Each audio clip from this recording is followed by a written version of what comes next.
So I tried to create a node tree that mimics film density, and it proved to be a little bit harder than I anticipated. I'm also re-recording this video because I forgot to screen record, so there's that too. Anyways, instead what I did was I created a DCTL that allows you to mimic film density, and it provides a lot of additional tools to manipulate your image with. So I'm linking that in the comments below. And today what I'm going to do is I'm just going to go over step-by-step process of implementing that into your grade. So let's hop on into DaVinci Resolve. And first things first, what I want to mention is we're not going to go over the color grade itself. You should already have a color grade in place. But if you're unfamiliar with using DCTLs, I will show you how to install them into DaVinci Resolve here. So we're going to open up our settings in the bottom right-hand corner, and under our color management settings, we're going to make sure first that our timeline color space is set to DaVinci Wide Gamut Intermediate. That's essential. We have to be in a color managed timeline. That's non-negotiable. You have to follow my rules here. So once we have that, we're going to scroll down to our lookup tables. So we're going to open up our LUT folder here. And we're probably going to have a lot of different options, but we're going to click on our DCTL folder. Once we have our DCTL folder, we're going to copy and paste or drag and drop our DCTL file into this folder. And then you can just exit out of that. We're going to hop back into DaVinci Resolve and just hit that update list folder. If you don't hit the update list folder, it's probably not going to show up when you go to your dropdown in your DCTL effect. So let's hit save there. And you might have to restart Resolve in order for it to show up. That sometimes is the case. But for now, what I want to do is I want to add a node for density, go into my effects, and we're just going to drag and drop our DCTL effect into our node. What I'm going to do, just go to the drop down, select Film Density Dense Modern. And as you can see, it's already added some contrast. It's already manipulated the colors slightly. So if we toggle it on and off, you can see, yeah, there's additional contrast. There's a little bit of color manipulation as well. And the reason for that is because it's already tailored to a specific look. As you'll notice here, there are numerous different sliders for you to play around with and manipulate as you see fit. So you don't have to stick with what's set up here.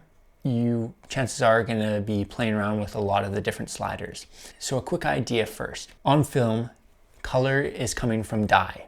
So the more color you have, the more light that dye is absorbing. As color becomes more saturated, it also becomes darker. A very simple equation to remember it by is more color equals more density, which equals less light.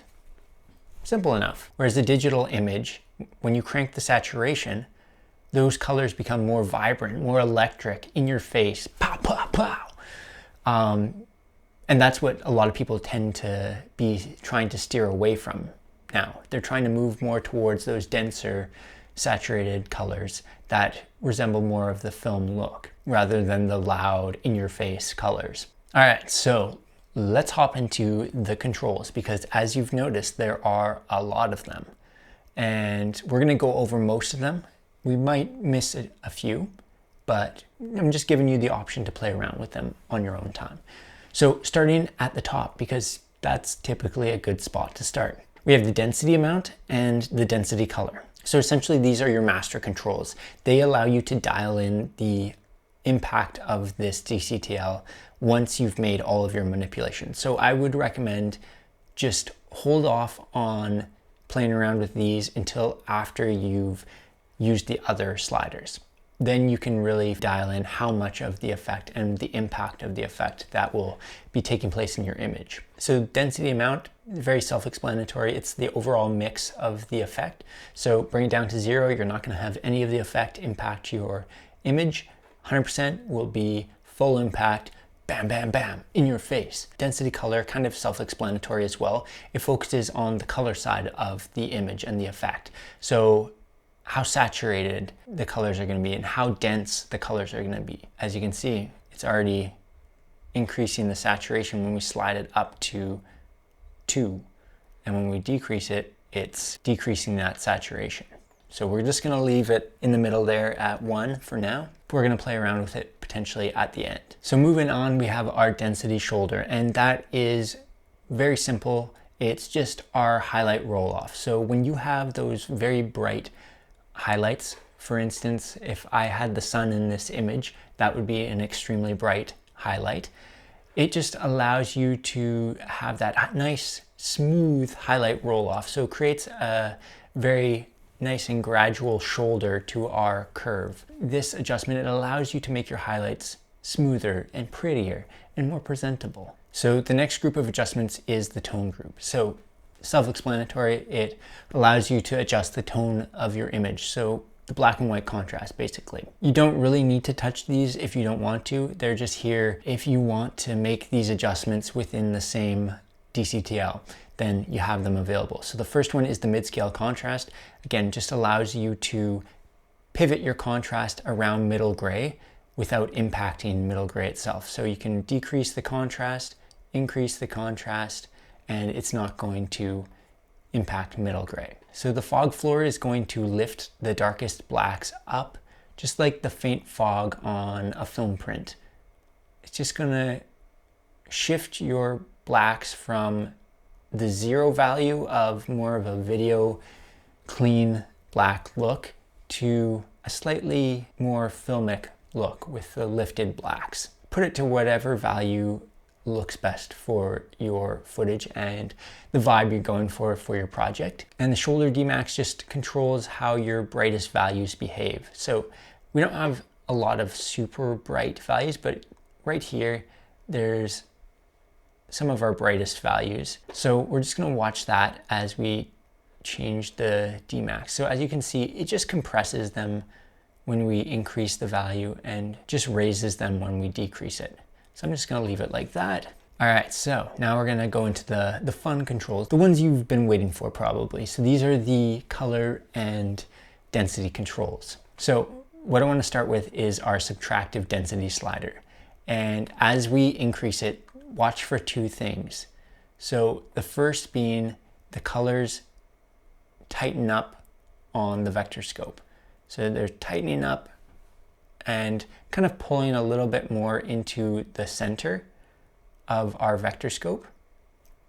And the second thing to watch for is your colors are going to darken as you increase the subtractive density. So be mindful of how much you actually use this. You don't want to push it too much. Maybe you do, but just want to keep it tasteful. So if you're looking at your image and you're like, man, I wish there was more color in this. I wish it had some more saturation.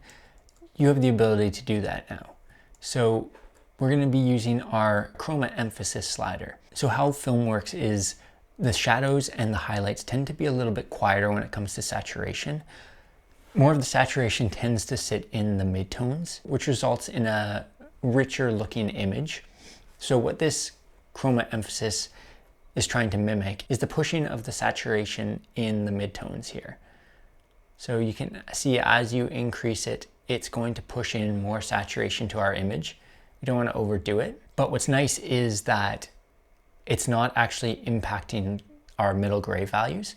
So our middle gray values are being retained and they're staying the same. They're not having any tints added to them or any such thing. And so if you find you need to fine tune your adjustments, we have our shadow chroma, our mid chroma, and our highlight chroma. So it allows you to dial that in a little bit. So if you're feeling like, oh, there's a little too much saturation in our shadows, we can pull that back here.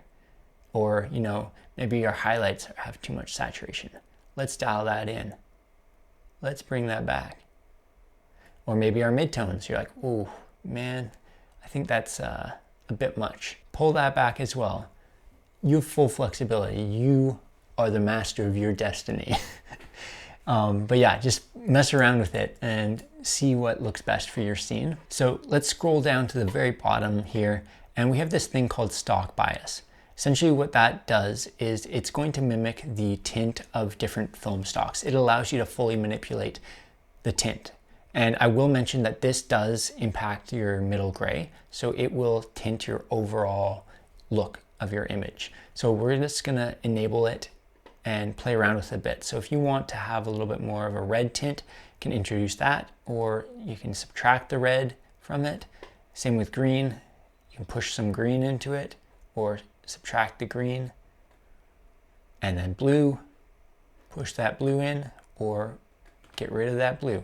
So we're just going to toggle it on and off. So here's without, here's with. It's kind of a stylistic choice. If you want to use it, great, it's there, but otherwise it's set to be toggled off. And then the final thing that we're going to touch on is the ability to actually manipulate the density of each color individually. So as you can see, you have all these controls. You have the density for each color and the width of the color that it's going to impact. So let's just go around and see what this does to our image. So let's try the yellow. Let's increase the density there. So as you can see, it just tightens things up a little bit, pulls it into the vector scope. If we increase the width or decrease the width, we're going to notice that subtly on our vector scope. Same for our red. We can tighten our red by increasing the density there and increasing the width if we want. Solid. And then let's go to our blue because we do have some blue in the sky there. See, we're just gonna tighten that up. So yeah, it gives you a lot of flexibility to play around with. So let's just see what this looks like before and after. So this is before our effect, and then this is after. So as you can see, it just makes the colors richer. Obviously, we went maybe a little bit overboard with it, so you can just kind of play around with it, see what best suits your image. Again, we can go back to our master settings. We can decrease the density color, dial that back. You can even decrease the full amount of the effect. Look at that. That's pretty nice. That's pretty nice with that. It's subtle now. It's a little bit more tasteful, just kind of boosts the colors in our sunrise here, just makes them a little bit richer. But yeah, like I said, you can feel free to check it out. I've linked it in the description. It also comes with a PDF explaining how to use it and what each setting does individually. And let me know in the comments if you do end up getting it, how it works for you. And if there's any suggestions for how to improve it, feel free, I'm all ears. I want to make it as good as possible. So let me know in the comments as well. And if you haven't subscribed to the channel, feel free to drop a subscribe and do your thing. I'm gonna, like I said, make this into a series. We're gonna create videos where we dive into the film process, break down different elements of it, and come out of it hopefully with a full power grade that we can utilize for creating a film look. And if that sounds of interest to you, follow along for the journey. But for now, it's goodbye. I've got things to do, so do you, and I'll see you in the next video. Peace.